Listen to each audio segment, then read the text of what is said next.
une valeur qui, masha'Allah, nous accompagnera jusqu'à ce qu'on rentre ensemble, insha'Allah, au paradis. C'est la valeur de la ilaha illallah Muhammad Rasulullah sallallahu alayhi wa sallam. C'est la valeur de la foi. C'est la valeur de l'amour de Sayyiduna Muhammad sallallahu alayhi wa sallam. L'enseignement de ce dernier est, masha'Allah, un patrimoine dont a besoin l'humanité et dont aura besoin l'humanité jusqu'à la fin des temps. Et aujourd'hui, on va parler de Ighathatul Malhouf, l'entraide, le fait de tendre la main à son prochain, la solidarité, l'amour réciproque. Voilà les valeurs que nous a enseignées Sayyidina Muhammad sallallahu alayhi wa sallam, qui sont des richesses pour l'islam, pour les musulmans, mais des richesses dont aura besoin l'humanité jusqu'à la fin des temps. Rasul sallallahu alayhi wa sallam, même avant la révélation, il incarnait ses valeurs. Il diffusait ses valeurs, sa personnalité rayonnait avec ses valeurs. Sayyiduna Muhammad sallallahu alayhi wa sallam. On se rappelle le premier jour de la révélation, le premier jour qu'il a vu Sayyidina Jibril alayhi salam, alors il était éprouvé parce qu'il venait de voir. Il n'a jamais vu un ange ne lui a jamais parlé, il n'a jamais été serré par un ange, comme vous vous rappelez, en lui disant Iqra, apprends, je ne sais pas lire, je ne sais pas apprendre, ma ana bi qari. Et Sayyidina Jibril sallallahu alayhi wa sallam le bouscule jusqu'à ce que il lui dit Iqra bismi rabbika alladhi khalaq, khalaqal insana min 'alaq, Iqra rabbuka al-akram alladhi 'allama bil qalam 'allama al-insana ma lam ya'lam. Sallallahu alayhi wa sallam, il est éprouvé, il rentre, il tremble, il rentre, il a peur par ce qu'il vient de dire, ce qu'il vient de voir, ce qu'il vient de vivre. Eh bien, il raconte ça à qui? À Sittuna Khadija radiyallahu anha, cette femme exceptionnelle, cette femme qui fait l'honneur, pas seulement de la femme musulmane, mais qui fait l'honneur de la femme, de toutes les femmes du monde. Masha'Allah, cette femme qui est là, qui lui dit non, lan yukhzika Allahu abadan. Jamais tu ne seras déshonoré par Allah subhanahu wa ta'ala. Mais qu'est-ce qu'elle a dit au prophète sallallahu alayhi wa sallam? Il lui dit que toi tu assistes le faible, tu t'occupes des étrangers, de l'invité, tu aides tout le monde dans ton entourage. C'est pas possible que Allah t'humilie, il te mette dans cette situation. Parce qu'il est arrivé, il a dit j'ai eu peur parce que je viens de voir. Est-ce que c'est pas un djinn que j'ai vu? Est-ce que c'est pas un démon que j'ai vu? J'ai eu peur pour ma personne. Et Khadija la rassure par des paroles. Quand il est arrivé, il dit Zammilouni, Zammilouni, couvrez-moi, Zammilouni. Allah subhanahu wa ta'ala, en ce moment, il envoie Sayyidina Jibril alayhi salam, lui dit Bismillahir Rahmanir Rahim, Ya ayyuhal muzammil, Ya ayyuhal muzammil. Et toi qui es enveloppé, lève-toi, parce que tu as une mission.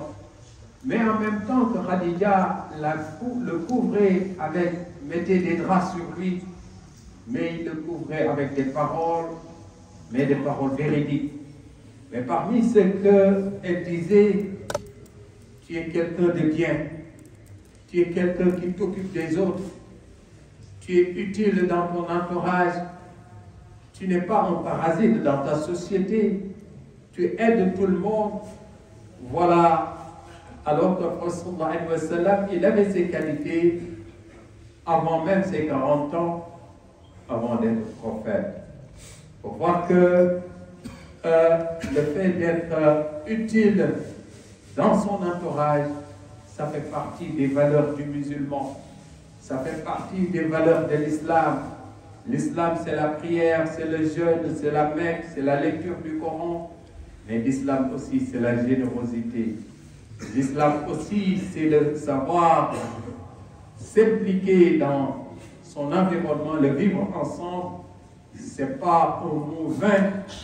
Eh bien, pour le musulman, c'est celui-là qui construit. Le musulman, c'est jamais, ça n'a jamais été celui-là qui détruit, celui-là qui est un parasite dans son milieu. Ça n'a rien à voir avec les valeurs de l'islam. C'est pour ça que Khadija lui dit Kalla abshir, fa wallahi la yukhzika Allahu abadan. Jamais, jamais, jamais tu ne seras déshonoré par Allah subhanahu wa ta'ala par le bien que tu sais faire, et tu le fais gratuitement, tu le fais pour celui que tu connais, tu le fais pour celui que tu ne connais pas. Eh bien, et voilà un enseignement. Rasul sallallahu alayhi wa sallam, il a été pas seulement un enseignant, mais il a toujours été une école, pas seulement dans ses propos, mais dans son attitude, dans son comportement, même avant qu'il devienne prophète, sallallahu alayhi wa sallam. Et pourquoi ne pas être fier de cet homme? Pourquoi ne pas être fier de ce patrimoine qu'il nous a laissé, et ce patrimoine dont a besoin l'humanité tout entière, pour ceux qui l'aiment comme pour ceux qui ne l'aiment pas. Donc, sallallahu alayhi wa sallam, il dit que fais l'effort d'aider dans ta vie au moins, même si c'est qu'une seule fois, aide quelqu'un que tu vois qu'il est dans des difficultés, tends-lui la main. Peut-être que ça ne te coûte rien. Peut-être pour toi, c'est rien du tout. Mais ça va t'accorder, ça va te faire profiter devant Allah subhanahu wa ta'ala. Tu auras une grande récompense. Man nafasa an mu'minin kurbatan min kurabi dunya, nafasa Allahu anhu kurbatan min kurabi yawm al-qiyamah. Yawm al-qiyamah, tu auras besoin de l'aide d'Allah subhanahu wa ta'ala. Eh bien, là-bas, tout ce que tu auras fait comme bonne action, eh bien, tout cela ne suffira pas. Tu auras toujours besoin d'avoir plus. Mais ce plus dont tu auras besoin, eh bien, Allah subhanahu wa ta'ala, il va t'accorder, eh bien, une grande récompense. Tu vas dire, mais qu'est-ce que j'ai fait pour mériter ça? Eh bien, alors on te dira, tel jour, tu as tendu la main à telle personne, tu l'as aidé, il était en difficulté. Ce petit geste que tu avais fait pour lui, tu ne l'avais même pas senti parce que pour toi c'était rien du tout, mais pour lui c'était beaucoup. Et bien, Allah subhanahu wa ta'ala, et bien, par rapport à ce geste-là, voilà la récompense qu'il t'a accordée. C'est pour ça que Rasul sallallahu alayhi wa sallam dit que, eh bien, sois utile dans ta société, aide ton entourage, fais un beau geste, même si tu ne peux pas, un sourire. C'est-à-dire, tu rencontres ton frère, et bien tu lui souris. Et bien ce petit sourire, ça peut créer un déclic chez lui, un éclair de bonheur qui peut-être va le rassurer. Il était peut-être triste, peut-être qu'il avait rencontré des personnes qui n'ont pas été gentilles avec lui.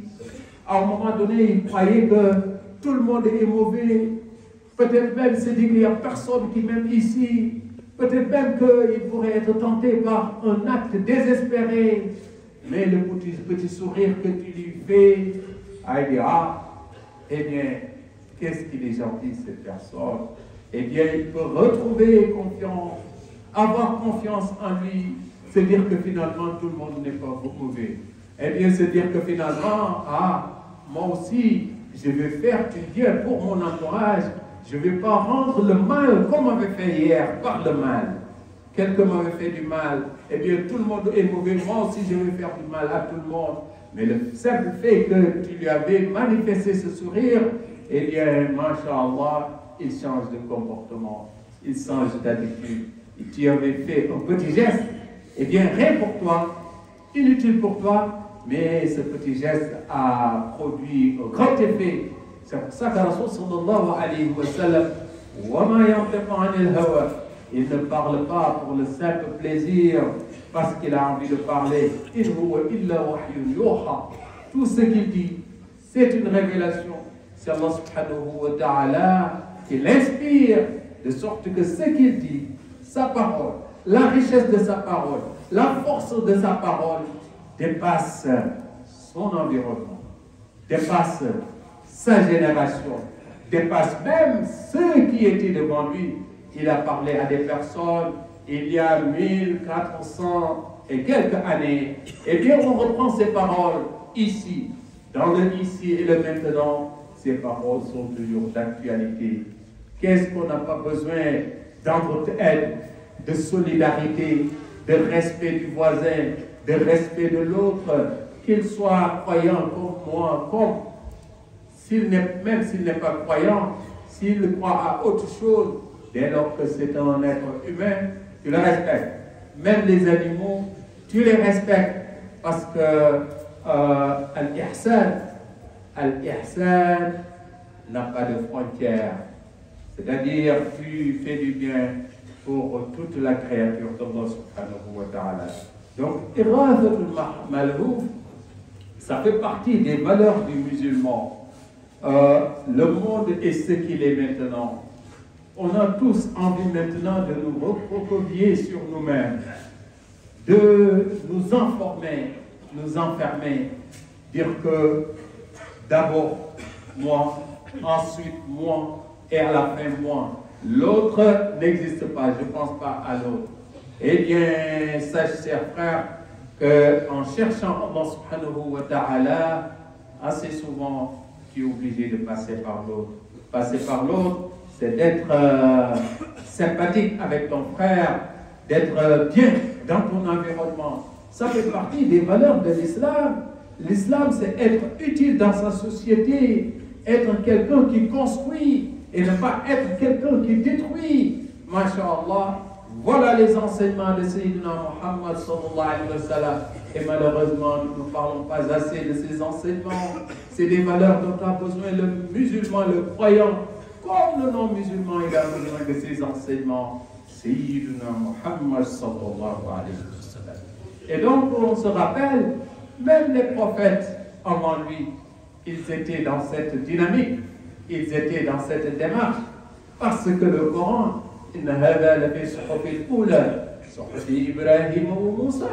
Allah subhanahu wa ta'ala nous dit que ces valeurs que tu véhicules, ces enseignements que tu divulgues, ces enseignements, ça provient de Allah subhanahu wa ta'ala. Et avant toi, il y a eu des prophètes, il y a eu des prophètes qui t'ont précédé, et Allah subhanahu wa ta'ala leur avait demandé de divulguer ces enseignements.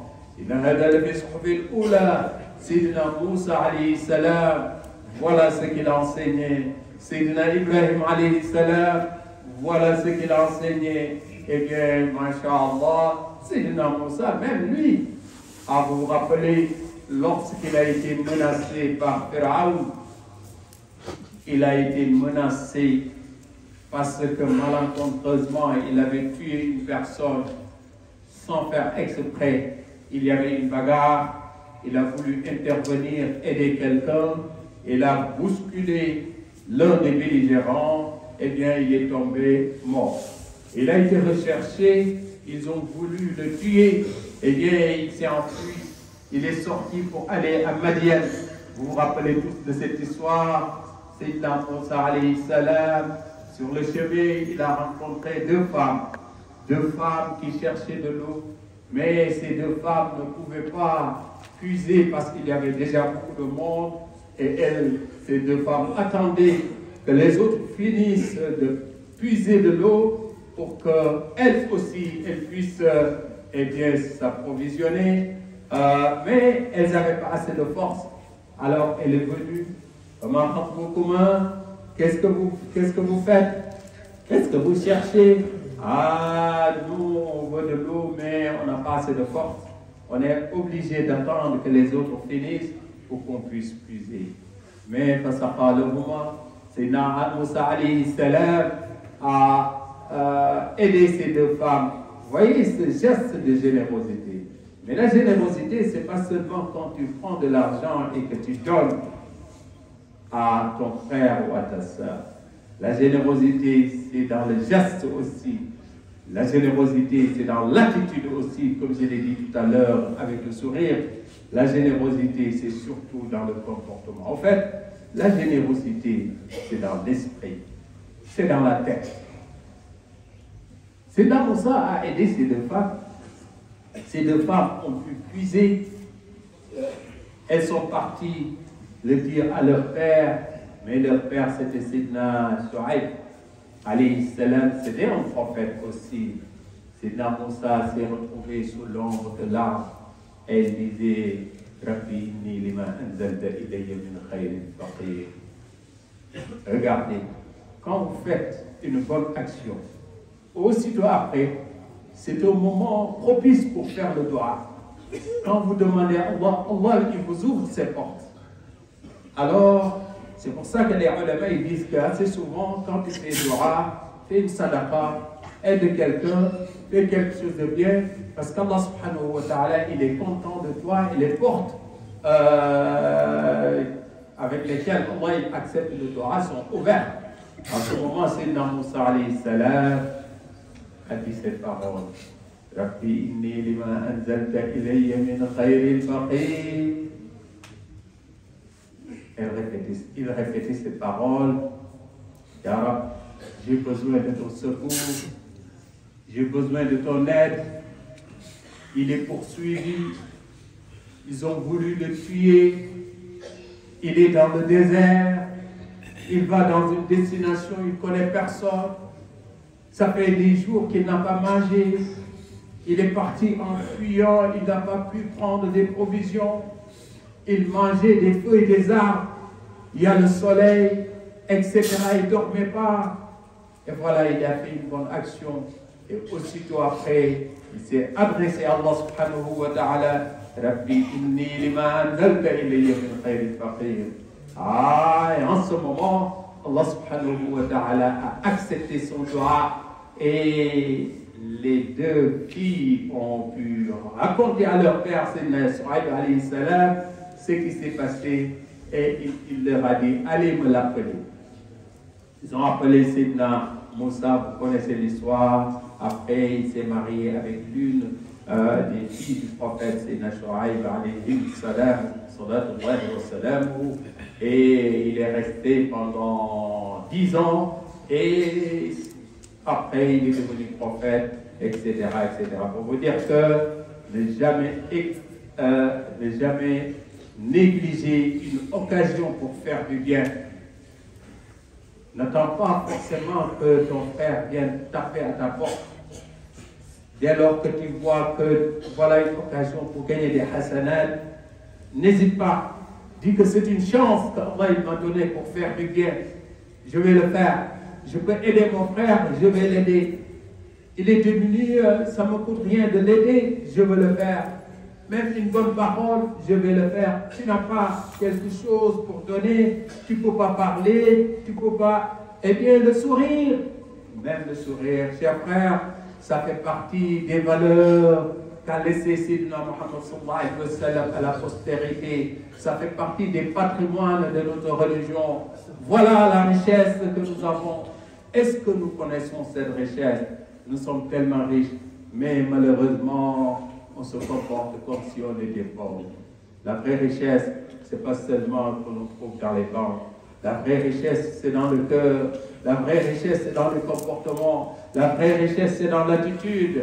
La vraie richesse, c'est ce qu'on peut partager et que, à peu près, on ne s'approprie jamais. Qu'Allah nous facilite et qu'Allah nous maintienne, masha'Allah, dans cette voie et qu'Allah nous donne encore l'amour de Sayyidina Muhammad sallallahu alayhi wa sallam et qu'Allah nous conforte dans cette voie aussi.